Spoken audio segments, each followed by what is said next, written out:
Hello दोस्तों, भूतों की कहानियाँ यूट्यूब चैनल में आप सभी का स्वागत है। दोस्तों, अगर आपने इस चैनल को सब्सक्राइब नहीं किया है तो कर लें। तो बढ़ते हैं आज की कहानी की ओर। सब कहते हैं मुझे हमेशा, गणेश तुम बहुत ही ज़िद्दी हो। तो मैं भी उनसे कहता हूँ, जब तक मेरा हर बिल मैं अपने पैसों से भरता हूँ तब तक मैं अपनी मर्ज़ी का मालिक हूँ। इसीलिए सबने मना किया था घर खरीदने के लिए, लेकिन मैंने ख़रीद लिया। ऐसा मकान मुश्किल से मिलता है। वो अलग बात है कि घर के पीछे एक कब्रिस्तान है। तो क्या अब मुर्दों के डर से हम जिंदा लोग भी जीना छोड़ दें? मैंने जानबूझ के सारा सामान रोड से बेच दिया और मैं खुद कब्रिस्तान के पास कार से नीचे उतर के अपने कुत्ते के साथ पैदल चल दिया। कब्रिस्तान के बीच से होता हुआ फिर आया अपनी मकान के बाहर। एक छोटा सा लोहे का गेट कमरे के पास से खोलता हुआ मेरे कुत्ते को नई जगह संभालना बहुत ही मुश्किल हो रहा था। तो मैंने उसे खोल दिया और वो अंदर की तरफ भागते भागते चला गया। मैंने पलट के देखा तो गेट मैंने खोलने के बाद बंद करके गया था। अब वो खुला हुआ था। मैं अपने कुत्ते को संभाल नहीं पाया।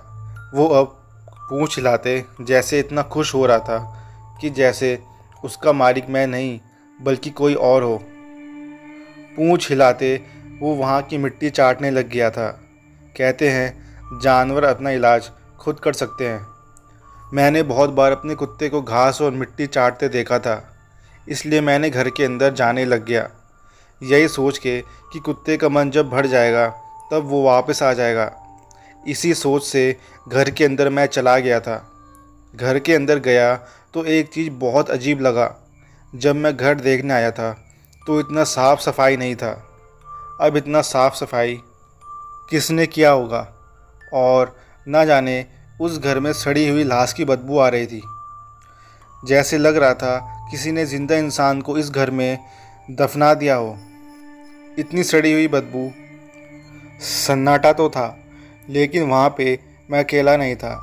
जैसे वहाँ पे कोई और हो और वह मुझे घूर घूर के देख रहा हो। मैंने कुछ नहीं किया, गाड़ी से अपना बैग लेके आया और फ्रेश होके सो गया। अगले दिन मैंने नया घर लिया था। उस खुशी में मैंने अपने ऑफिस के दोस्तों को पार्टी दिया। वही घर में खुशी की बात तो ये थी कि उस पार्टी में सब लोग आए थे। पार्टी बहुत अच्छी थी। पार्टी 11-12 बजे तक चला। मैं भी पार्टी एंजॉय किया और थोड़ा थक गया था और ड्रिंक भी थोड़ा ज़्यादा हो गया था, तो मैं अपने रूम में जाके सो गया। सुबह उठा और देखा कि मेरे पास में रखा टेबल और एक कप चाय और पानी रखा था उस पर। मैंने उठा और देखा तो कोई वहाँ पे ताज़ा चाय बना के रखा हो। मैंने वो चाय नहीं पिया और रूम से बाहर निकला तो रूम पूरा साफ़ था। मैंने सोचा ये सब कौन कर रहा है। मैं थोड़ा डर गया और वहाँ से बाहर निकल गया। तभी मेरे फ़ोन पे कॉल आया। हेलो गणेश, यार मैंने तुम्हारे रूम के टेबल पे चाय बना के रखा था, पी लिया ना? मैं बोला, अरे यार गोलू तू कब आया? और चाय बना के चला गया। हेलो हेलो मैं करता गया, लेकिन उधर से कोई आवाज़ सुनाई नहीं दिया। फ़ोन तो कट चुका था। मेरा दिमाग जैसे लग रहा था फट जाएगा। लेकिन फिर मैं अपने कार निकाला और गोलू के घर जाने लग गया। गोलू के घर पहुंच के मैंने पूछा, यार गोलू तू कब आया था? मेरे घर गोलू बोलता है, अरे यार मैं तो 2 दिन से यहाँ नहीं था, अभी 10 मिनट हुआ है आया हुआ और तू भी आ गया। क्या हुआ, कोई काम था क्या? मैं बोला, क्या? लेकिन तुम कल पार्टी में भी नहीं आया था। गोलू बोलता, नहीं मैं तो अपने गांव गया था। लेकिन हुआ क्या है? मैं बोला, यार मैं जब से एक घर लिया हूँ तब से कुछ ना कुछ अजीब होता है। गोलू बोलता है, क्या? लेकिन ऐसा कैसे हो सकता है? लगता है तुम्हारा भ्रम है। तू ज़्यादा ड्रिंक मत कर, नहीं तो एक दिन मर जाएगा। मैं चुपचाप वहाँ से निकल गया। थके हारा मैं अपने घर पे आ गया और सावा लेके सो गया। लेकिन नींद तो आना चाहिए था ना। मुझे नींद नहीं आ रहा था, तो मैं छत पे जाके ताज़ी हवा खाने लग गया। थोड़ी देर बाद मैंने कब्रिस्तान के पास एक लड़की को देखा जो कि टहल रही थी। मैं उसे देखकर डर गया और कमरे में जाके एक कोने में बैठ गया कि दरवाजे पे खटखट की आवाज़ें आने लगी। एक बार तो लगा वही लड़की तो नहीं आ गई, लेकिन 3-4 बार दरवाजे पे दस्तक, उसके बाद बंद हो गया। तभी फिर से मेरे फ़ोन पे कॉल आता है। हेलो गणेश यार, दरवाजे पे देख, एक लड़की आई है, ज़रा खोल के देख, वो ठीक तो है ना? ज़ोर से गुस्से में बोला। कौन हो तुम और क्यों परेशान कर रहे हो? कि तभी फ़ोन से आवाज़ आता है, अभी तो शुरू ही हुआ है, आगे देखो होता है क्या।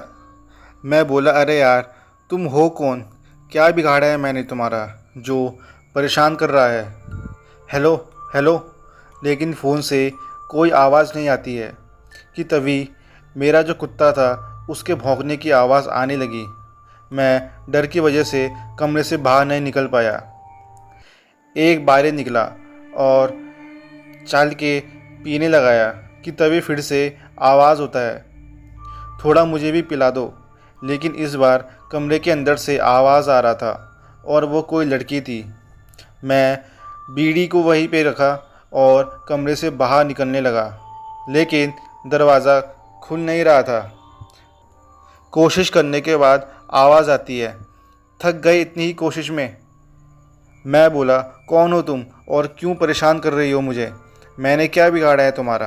तभी सामने से एक बहुत ही खूबसूरत लड़की मेरे सामने आके खड़ी हो गई। मैं जैसे ही उस लड़की को देखा तो वो वही लड़की थी जो मुझे कब्रिस्तान में वहाँ मिली थी। उसे देख के मैं वहीं बेहोश हो गया। जब मेरी आँख खुली तो मैं अपने बेड पे पड़ा था। मैंने उठ के देखा तो मेरा कपड़ा खुला हुआ था और बेड पे पूरे बाल बिखरे हुए थे। झट से मैंने कपड़ा पहना और कमरे से बाहर निकला तो देखता हूँ मेरा जो कुत्ता था वो मेन गेट पे मरा पड़ा था। मैं उसे देख के बहुत रोया और मैं समझ गया कि ये किसी और का नहीं बल्कि उसी लड़की का काम है। मैं झट से अपने कार में जाके बैठ गया और कार को स्टार्ट कर रहा था, लेकिन मेरा कार स्टार्ट होने का नाम ही नहीं ले रहा था। मैं अपनी जान बचाने के चक्कर में कार वहीं पे छोड़ दिया और पैदल ही भागना स्टार्ट कर दिया। सुबह से शाम हो गया, लेकिन मैं भाग के वापस वहीं पे आ गया। मैं समझ चुका था मेरा यहाँ से भागना बेकार है। मैं समझ चुका था अगर यहाँ से निकलना है तो हिम्मत से काम लेना पड़ेगा। मैं वापस घर के अंदर आ गया। तभी वो लड़की मेरे सामने आकर खड़ी हो गई। तभी मैंने उस लड़की से पूछा कि कौन हो तुम और मुझे आगे जाने क्यों नहीं दे रही हो? देखो मुझे जाने दो, ये घर भी तुम रख लो, लेकिन प्लीज़ मुझे जाने दो। लेकिन उस लड़की का कोई रिप्लाई नहीं आया। मेरा रो रो के हालत ख़राब हो गया था। मैं अपना फ़ोन निकाला किसी से हेल्प मांगने के लिए, तो मेरे फ़ोन में नेटवर्क ही नहीं था। मैं थक हार के अपने रूम में चला गया। सुबह से भूखा था, कुछ खाने के लिए नहीं था, न ही पीने के लिए। मैं अपने कमरे में उस रात आराम से जाके सो गया, लेकिन सुबह कब हुई मुझे कुछ पता ही नहीं चला।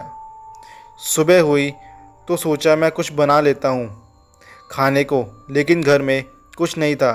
तो फिर ना जाने क्यों मैं टहलता हुआ घर से बाहर निकला। मन बहुत भारी सा लग रहा था, अजीब सा लग रहा था। मैं सोचा कि इस अजीबोगरीब चीज़ मेरे ही साथ क्यों हो रही है।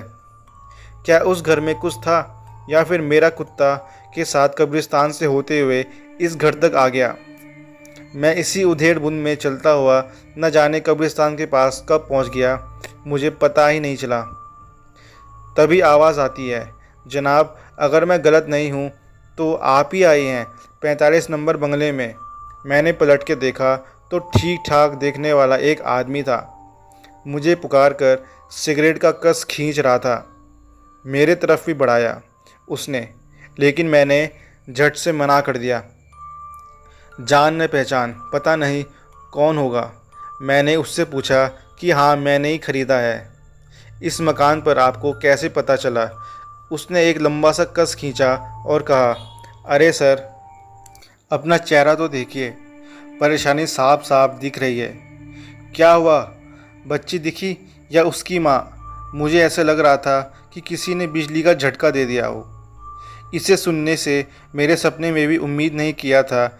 मैंने पलट के उससे ही सवाल पूछ दिया, आपको कैसे पता चला उनके बारे में?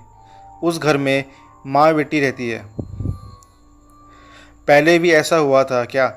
उस आदमी ने सिगरेट फेंका और एक लंबी सी सांस लेते हुए उसने कहा, वहाँ पहले डिकोस्टा फैमिली रहती थी। कुछ सालों पहले एक रात घर की साफ़ सफाई करने के दौरान डिकोस्टा को एक चिट्ठी मिला। उसमें पता चला कि उसकी जान सी प्यारी बेटी टीना उसकी नहीं बल्कि डिकोस्टा की पत्नी और उसका बॉयफ्रेंड सूरज की बेटी थी। डिकोस्टा चिट्ठी पढ़ के जैसे पागल हो गया था। डिकोस्टा फिर अपनी पत्नी से पूछता है कि क्या तो पता चला कि उसकी पत्नी सूरज के बीच चक्कर चल रहा था। मैं तो दो प्यार करने वाले वही करते हैं जो डिकोस्टा ने किया। डिकोस्टा ने अपने पत्नी को भाग के शादी किया था। कहते हैं ना, सियासत में ईमानदारी और प्यार में बेईमानी ऊपर वाला भी बर्दाश्त नहीं करता। डिकोस्टा ने अपनी पत्नी और सूरज और बच्ची तीनों को मार के यहीं दफना दिया था और खुद डिकोस्टा भी फांसी लगा के मर गया। तभी से यहाँ उन चारों की आत्मा भटक रही है। मैं इस कहानी को सुन के जैसे आंखों के आगे अंधेरा ही छा गया। मैंने ज़्यादा कुछ कहा नहीं, मैंने बस इतना ही कहा कि आपको इतना सब कैसे पता? उस आदमी ने मुस्कुराते हुए जवाब दिया, और सर, यहीं पास में ही मैं रहता हूँ। वैसे अगल बगल की खबर तो रखनी पड़ती है। आप भी चले जाओ यहाँ से, नहीं तो मारे जाओगे। मैंने कहा, लेकिन यहाँ से बाहर कैसे जाएं? यहाँ तो सब भूल भुलैया जैसा है, वापस यहीं आ जाते हैं। वो आदमी हंसते हुए बोलता है, सब उसकी शक्ति का कमाल है।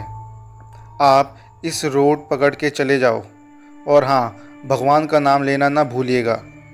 और हाँ, वो चाय जो आपके टेबल पे रखा हुआ था, वो डिकोस्टा बना के गया था। मैं शुक्रिया बोल के आगे बढ़ा। उसका नाम पूछने के लिए जैसे ही मैं पलटा तो वो चलते ही जा रहा था। मैंने दूर से ही उससे पूछा, अरे भाई, आपका नाम क्या है? अपना नाम नहीं बताएंगे क्या? तो वो हंसते हुए बोला, डिकोस्टा। मैं वापस घर जाने के लिए पलटा तो मुझे कुछ याद आया कि वो वही डिकोस्टा है।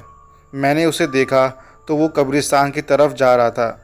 मैं भी भगवान का नाम लेते हुए वहाँ से भागते भागते मेन रोड पे आ गया और वहाँ से लिफ्ट लेके वापस मुंबई चला गया।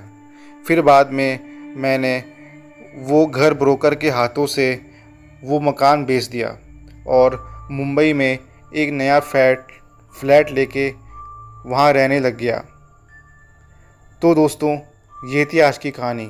उम्मीद है आपको ये कहानी पसंद आई होगी। तो मिलते हैं आपको अगली वीडियो में। धन्यवाद।